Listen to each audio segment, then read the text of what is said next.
Boa noite. Começa neste momento o Câmara Entrevista, o programa para você conhecer um pouco mais da comunidade Bento Gonçalvense e da região. Nessa entrevista, conversamos com Carlos Raimundo Paviani, o diretor executivo do Instituto Brasileiro do Vinho, o Ibravin. Boa noite, seu Carlos. Boa noite, Alexandre. Prazer. Da mesma forma. Bom, a gente começa perguntando quem é a Ibravin, o que ela faz e quais os objetivos dela enquanto instituição. Bem, o Ibravin surgiu em 1998, né? Formalmente, assim, através do seu estatuto registrado, mas a história dele começa um pouco antes, né? Começa, eu diria, na década de 90, né? Quando o setor desenvolveu um plano estratégico na época, uma construção bastante interessante que foi financiada pelo Banrisul, pelo Sebrae no Rio Grande do Sul. A Embrapa, o Vinho atuou muito forte e mostrou através de uma série de que precisava haver uma organização do setor, né, um ordenamento desse setor, né. Qual era a lógica que funcionava até então, né? Havia, digamos assim, os sindicatos de trabalhadores rurais que buscavam as políticas públicas, buscavam os interesses dos produtores de uvas, né? Havia uma federação das cooperativas, a FECOVinho, que atuava em favor especificamente das cooperativas. E havia duas associações, né, de indústrias, a UVIBRA, a União Brasileira de Vinicultura, e a AGAVE, a Associação Gaúcha de Vinicultores, uma com sede em Bento Gonçalves, outra com sede em Flores da Cunha, que buscavam os interesses das indústrias, né? E quando se coloca na mesma mesa todo mundo, é claro, há uma dicotomia econômica natural e implícita. Por exemplo, o produtor de uvas quer produzir a maior quantidade de uvas possível e vender pelo melhor preço. Já a indústria quer comprar a uva de melhor qualidade pelo menor preço possível. Então, isso já é um ponto, né, de divergência natural, né? Sem dúvida. E que jamais vai ser resolvido, né? Então, na década de 90, então, se conseguiu, por exemplo, no governo do Alceu Colares, uma legislação chamada Provites, né? O Provites estabelecia uma isenção fiscal para as indústrias vinícolas que elas usavam para o seu desenvolvimento, mas não era uma isenção coletiva, era individualmente. Cada vinícola buscava o seu espaço específico, o que também não agregava e não dava unidade do setor, né? Porque eram ações individuais e não coletivas. Sim. Então, essa discussão que foi feita na década de 90, desse planejamento que o Sebrae, o Ibravin, aliás, o Banrisul e a Embrapa organizaram, né? Vários pesquisadores. O Dr. José Fernando Protes, que é pesquisador da Embrapa, ainda hoje está atuando e foi um dos responsáveis por esse trabalho, fizeram a doutora Loiva Ribeiro Melo também, levantaram toda uma série de problemas e colocaram uma série de projetos que precisavam ser estabelecidos. Mas o principal projeto é de que, como se financia atividades públicas sem recursos? Então, viram que a experiência do Provites dava apoios individuais, mas não tinha um resultado coletivo. Sim. Então, em 97, depois de vários seminários do vinho gaúcho que foram discutidos aqui na região, durante o governo Antônio Brito, se propôs, então, com a participação de vários parlamentares, era deputado estadual e foi quem presidiu a subcomissão de vitivinicultura, o então deputado José Ivo Sartori, que organizou-se então uma legislação e que criou o Fundo Estadual da Vitivinicultura, o Fundo VITS. O Fundo VITS, ele está aí, estabeleceu então toda uma regra, umas normas para poder haver a cobrança de uma taxa, que as vinícolas fariam o recolhimento dessa taxa para o fundo. Sim. E o valor dessa taxa seria diminuído do ICMS a pagar. Então não representava uma despesa para as vinícolas. Custo a mais. Não era um custo a mais. E, por outro lado, direcionava esse recurso, tirava ali do Caixa Único do Estado para um fundo, para poder aplicar nas políticas. Mas o fundo fazia algumas condições, por exemplo, e foram muito inteligentes nesse sentido. Quem poderia usar o recurso não podia ser só um dos elos da cadeia produtiva, não podia ser só os produtores, ou só as indústrias, ou só as cooperativas. Não podia beneficiar ou só um ou só outro. Tinha que ser, podia beneficiar, mas tinha que ser em conjunto, o acesso tinha que ser através de uma instituição representativa desse elo, dos três elos dessa cadeia produtiva. E aí então é que surge, e a própria lei do Fundovitz assim estabelece, que seja criada uma entidade representativa de todos os 3 elos da cadeia, cujas decisões são paritárias. A participação é paritária e as decisões se dão por unanimidade. Então começa a ver, foi uma grande inovação, uma grande mudança, onde se colocou todos juntos, produtores de uvas, indústrias e cooperativas, na mesma mesa, em que, mesmo havendo divergências, procuram trabalhar naqueles pontos que são convergentes, né? E aí, então, começa assim, em 98, então, a introdução. 2 pontos foram fundamentais, né, Alexandre, nesse momento. Eu acho que, primeiro, um setor, para se conhecer, ele tem que saber quanto produz e para onde vai a sua produção.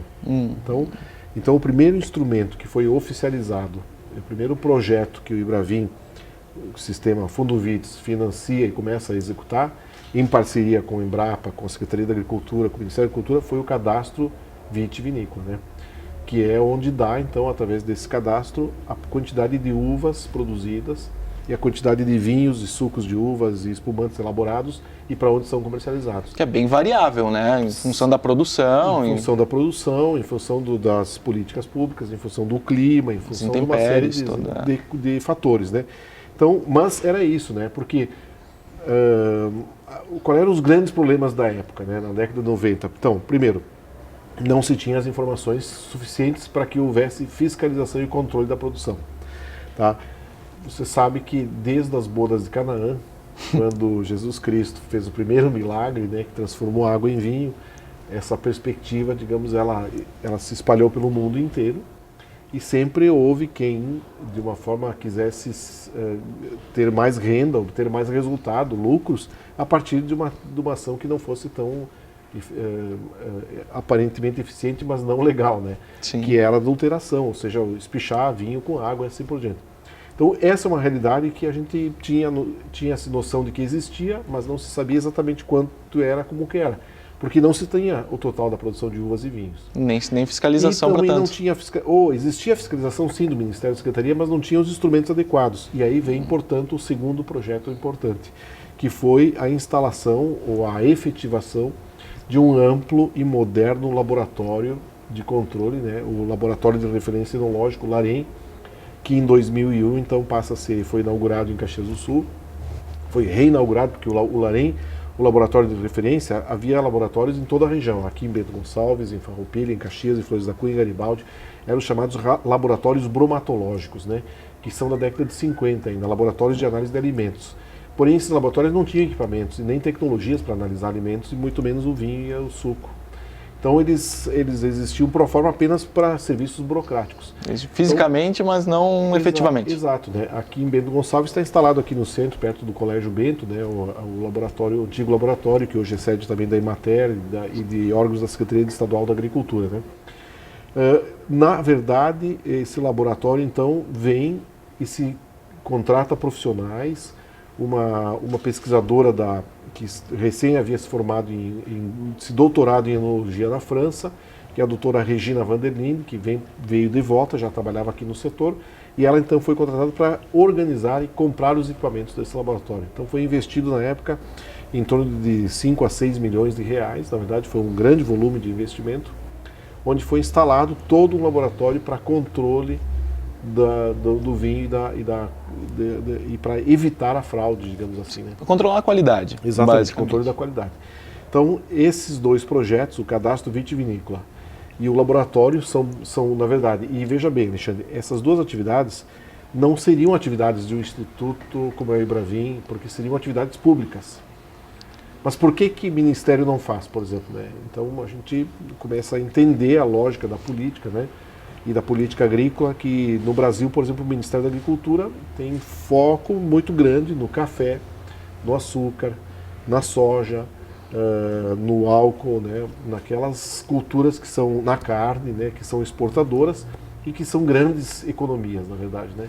Sim. Aquelas economias e aquelas atividades agrícolas menores ou mais regionalizadas, elas acabam sendo delegadas ao segundo ou terceiro momento. São o resto. Exato. Então, ou o setor se organiza e faz aquilo que o Ministério não faz, ou ninguém faz. Então, esse momento foi um momento importante, né, na construção, então, portanto, de um fundo estadual, que dá instrumentos, né, de financiamento, e de um instrumento que organiza o setor e que é parceiro dos poderes públicos para atuar na atividade de controle, fiscalização e, principalmente, de ordenamento, né. Então, é um novo momento total a partir da criação do Ibravin, onde o setor que, digamos, internamente brigava muito, né. Qual era a prática da década de 90, por exemplo? Antes da safra, saía os produtores de uvas num voo para Brasília buscar, junto ao ministro da Agricultura, a publicação de um preço mínimo. Preço mínimo, da que até hoje tem-se uma discussão, mas não é... Porém, hoje se faz ela dentro do Ibravin e se busca a tentativa de consenso. Nem sempre se obteve consenso. No ano passado não se obteve consenso, mas chegou perto. E depois foi arbitrado pela CONAB, pelo órgão público, e houve a aceitação por ambas as partes. Então, digamos que foi bastante tranquilo, né? Então, assim como ia um voo com os produtores, num voo seguinte iam com as indústrias. E aí, quando não iam no mesmo voo. Quando não no mesmo voo, mas marcavam horários diferentes, né? E aí, perante o ministro recebia, por exemplo, o ministro da Agricultura recebia e disse, pô, mas eu recebi aqui, os produtores de uva querem isso, querem X. A indústria quer menos X. Então, qual é a ideia? Então, isso enfraquecia o setor. E, ao mesmo tempo, o Ministério lá pensando nas grandes culturas, com certeza, como tu falou. Claro. Então, isso enfraquecia o setor e não dava as condições necessárias para o seu desenvolvimento e para estabelecer políticas públicas, na verdade.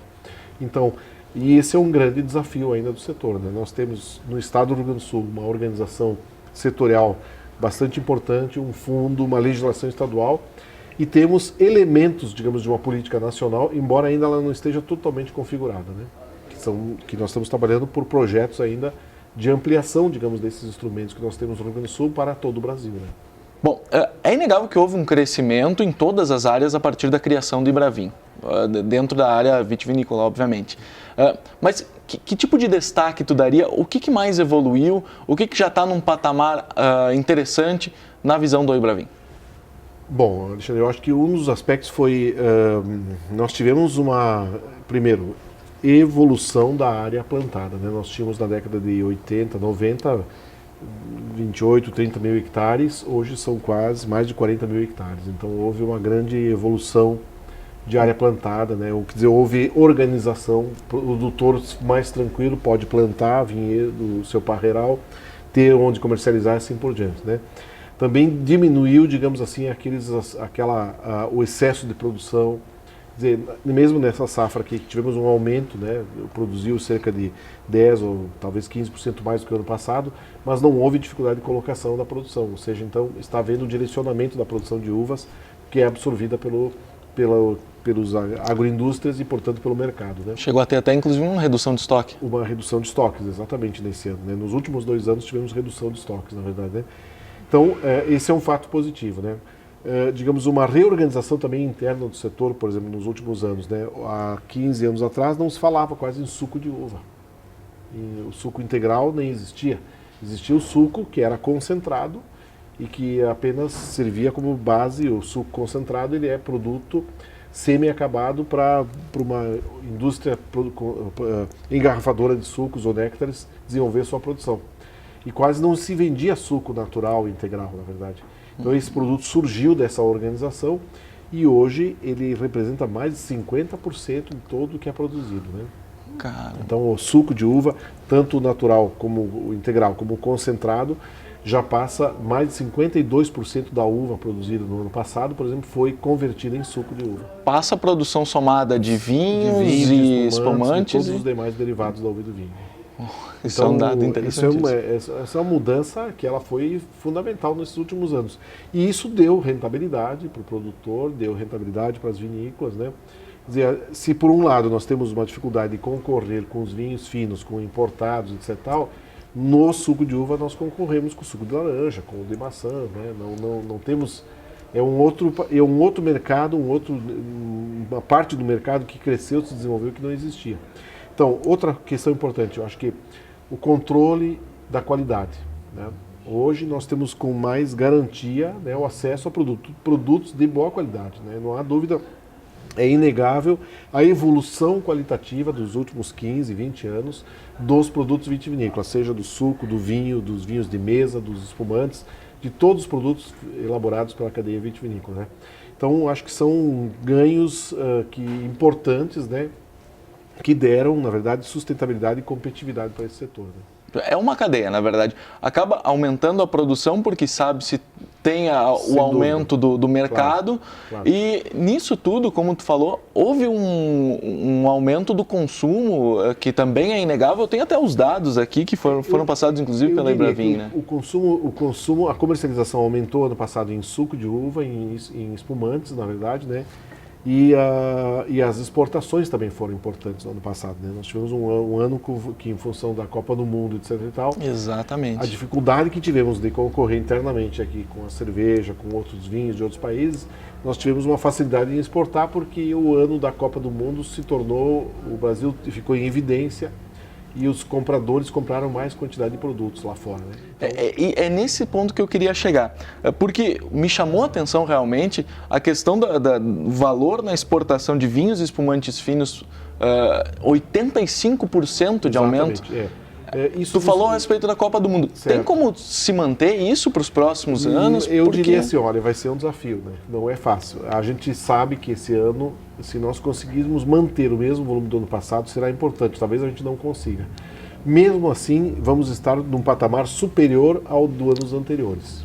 Então, e a Olimpíada está vindo também. Isso sim, dá para ser capitalizado da mesma forma? Com certeza. Nessa semana mesmo, reunido dentro do projeto Wines of Brazil, né, com as empresas que fazem parte desse projeto, nós já estamos trabalhando na estratégia de promover os vinhos no mercado externo e promover com isso através da motivação que se dá através da Olimpíadas 2016 que vão acontecer no Rio de Janeiro, né? Quando o país entra em evidência, e principalmente por notícias boas, né? Como... São raras. porque às vezes o Brasil está em evidência por notícias não muito confortáveis para ninguém, né? Então isso também não... Mas quando entra ligado ao esporte, isso é fundamental e isso atrai os consumidores, né? Então no mercado europeu, no mercado americano, costuma-se fazer essas promoções e são importantes, elas acabam ajudando a comercializar, né? O volume de exportação já é um volume considerado interessante?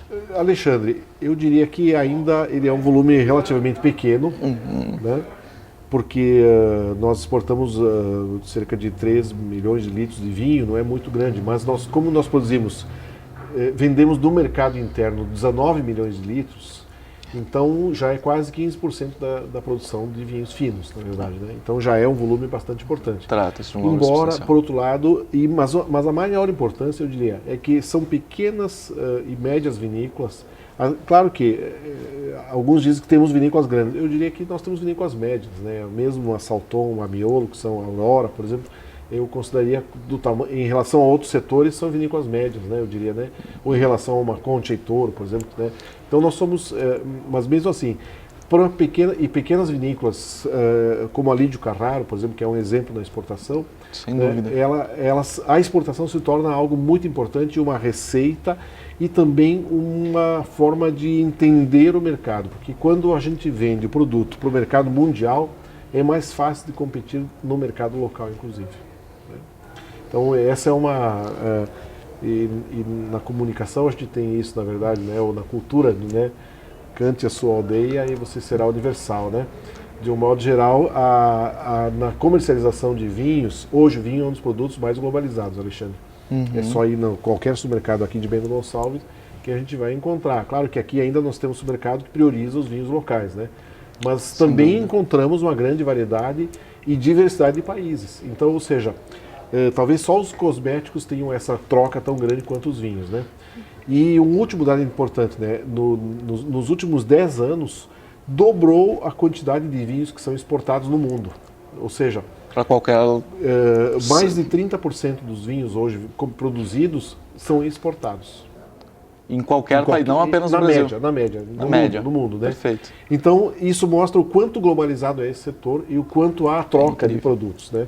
Países como França, por exemplo, que é um grande produtor, ela também importa vinhos, né? Então, ela é um grande produtor, um grande consumidor, um grande exportador e também um importador. Quer dizer, joga-se em todas as atividades, né? A Alemanha também é um país que é um dos 3 maiores mercados mundiais, né?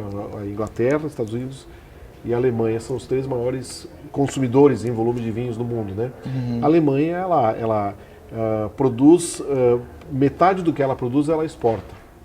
Mas metade do que consome, ela também importa. Então há uma troca muito grande, na verdade, né? E de certo modo isso já está acontecendo no Brasil e a tendência é ampliar ainda mais. Por isso que a exportação é também um aprendizado a trabalhar nesse mercado globalizado, na verdade, né? Há um problema que nesses países não é um problema, mas no Brasil sim, que é a questão da quantidade de impostos sobre o vinho. Isso dificulta muito essa relação importação-exportação.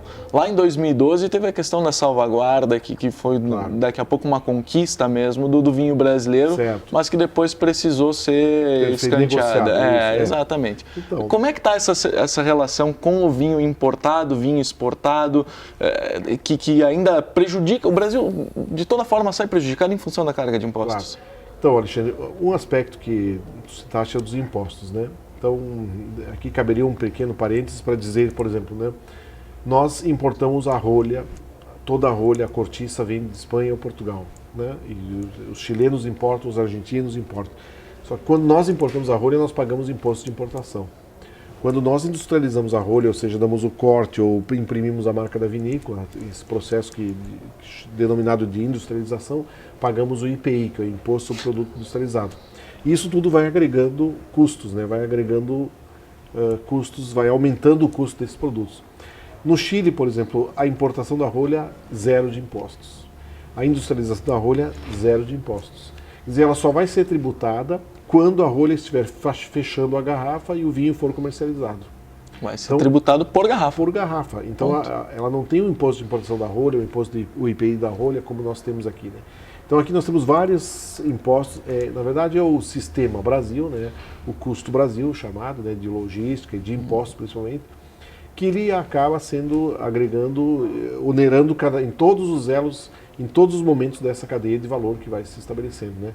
Então, nós temos uma carga que ela vai de 42% até 50%, 55%, até chegando a 60% em determinados estados, onde o ICMS, que é o maior imposto de todos, ultrapassa a alíquota de 30%. Então, isso é uma coisa. Os vinhos importados que entram no Brasil, eles vão ter a mesma tributação a partir da sua entrada. Vão ter ICMS, IPI, PIS, COFINS, tudo mais como o Brasil tem. Porém, a grande diferença é que na fase de produção e na fase anterior, eles quase não têm nenhum tributo. No Chile, por exemplo, enquanto a nossa mão de obra, né, o trabalho assalariado aqui, ele tem para a empresa, ele tem um custo de 65%, 60%, 70% mais do que aquilo que o trabalhador realmente ganha. Sim. Quer dizer, o trabalhador ganha 100 e a empresa tem um custo de 170, na verdade, em média, né? Então, esse custo, na verdade, no Chile é de 120, é de 20% apenas. Então, tudo isso são custos que vão tornando o nosso produto menos competitivo e mais caro em relação a outros países, na verdade, né? E você perguntava, né, sobre o cenário, né? Nós, na verdade, o ano passado, 2012, fizemos um acordo, né, por conta da salvaguarda, né? Ou seja, nós fomos buscar uma medida administrativa que seria estabelecer cotas de entrada de vinhos importados, né? Essa medida administrativa foi recebida pelo mercado, principalmente por restaurantes, como uma medida antipática, né? Muitos restaurantes ameaçaram, e não só ameaçaram, mas retiraram os vinhos brasileiros das suas cartas. E aí nós, então, negociamos então, com as associações de importadores e com a Associação Brasileira de Supermercados.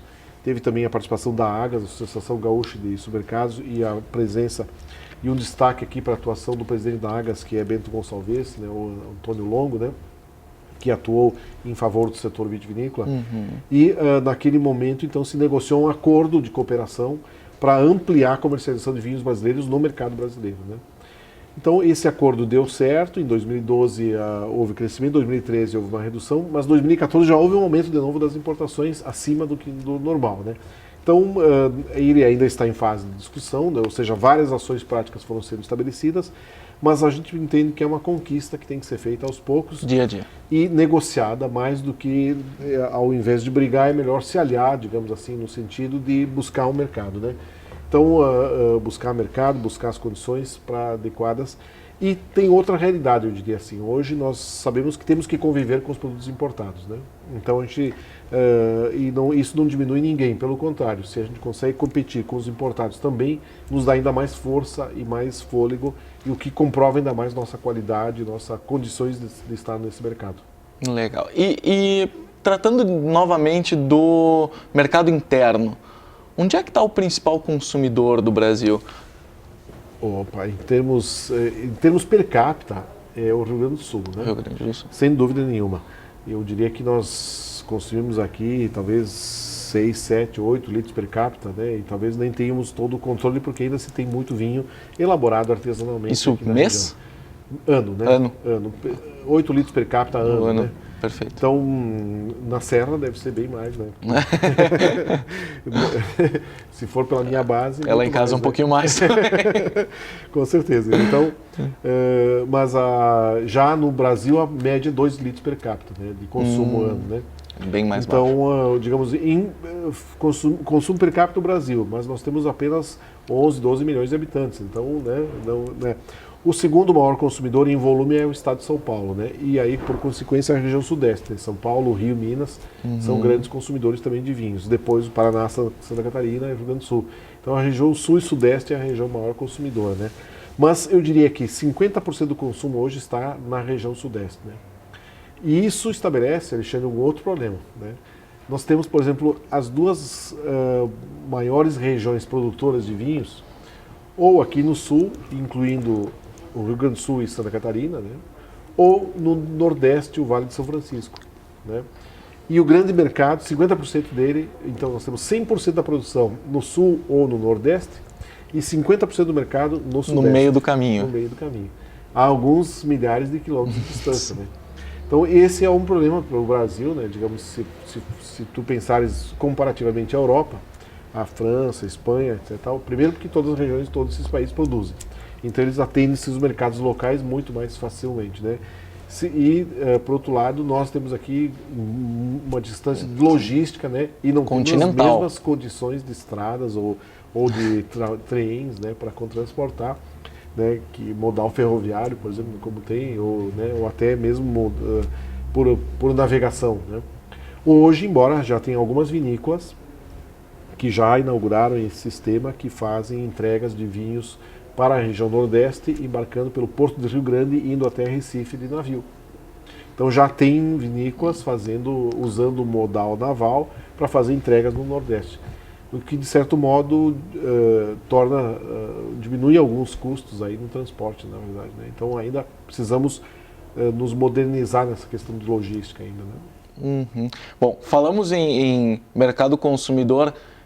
E obviamente que Bento Gonçalves vai ser a capital brasileira do vinho para sempre, está até no hino do esportivo. Sem dúvida. Mas hoje tem, como tu falou, o Vale do São Francisco, tem também lá o pessoal da fronteira, lá no sul do Rio Grande do Sul, que tem ampliado e tem uma quantidade de terra, né, para fazer essa ampliação. Claro. Hoje, quem mais produz aqui no Brasil? Não, a Serra Gaúcha ainda é a líder, ela está, digamos assim, 90% do que é produzido no Brasil ainda está no Rio Grande do Sul. Ah, perfeito. E desses 90% do Rio Grande do Sul, 80% é na Serra Gaúcha. Uhum. Então a Serra Gaúcha, o que se pode discutir é os limites da Serra Gaúcha, né? Onde vai, né? Porque às vezes vai até Vacaria, não vai e tal. Mas ela, na verdade, usa Campo de Cima da Serra e tal. Mas é a líder ainda em produção. Digamos, a concentração de vinícolas também está muito forte aqui, na verdade. E, claro, houve esse movimento no final da década de 80, início da década de 90, estimulado um pouquinho até os anos 2000. Houve agora uma retração, digamos assim, não estava mais havendo um crescimento tão grande, né? Até porque muitos produtores que não eram do setor entraram nesse setor. Alguns vieram já com decisões estratégicas muito bem estabelecidas, e outros não tiveram o mesmo sucesso, porque a atividade requer digamos, suas especificidades e conhecimento de causa, na verdade, né? Como qualquer atividade profissional que você queira desenvolver. Normal. Então, houve aí nesse período uma evolução, mas eu diria assim, a Serra Gaúcha ainda é a líder em volume e continua sendo uma região onde se inova, onde se produz, onde se cria coisas assim por diante. Claro que a Serra do Sudeste, por exemplo, Encruzilhada, Pinheiro Machado também é uma região que vem se destacando, e a Campanha, né, são regiões que vêm se destacando. Mas nós também tivemos uma qualificação grande na região norte do estado, na região de Erechim, Três Palmeiras, Sananduva, esses lugares também onde tem muita produção. E temos a região central, ali por Santa Maria, Jaguarão, que também há uma produção antiga que está se modernizando, na verdade, né? Que era por imigrantes italianos, na chamada Quarta Colônia, né? Onde nós tivemos as 3 colônias aqui na Serra, né, de colonização italiana, e depois a 4ª colônia na região de Santa Maria. E aí nessa região também se implementou desde o início a uva e o vinho, na verdade, né? A uva que se produz aqui na Serra Gaúcha é a mesma que se produz lá no Vale do São Francisco?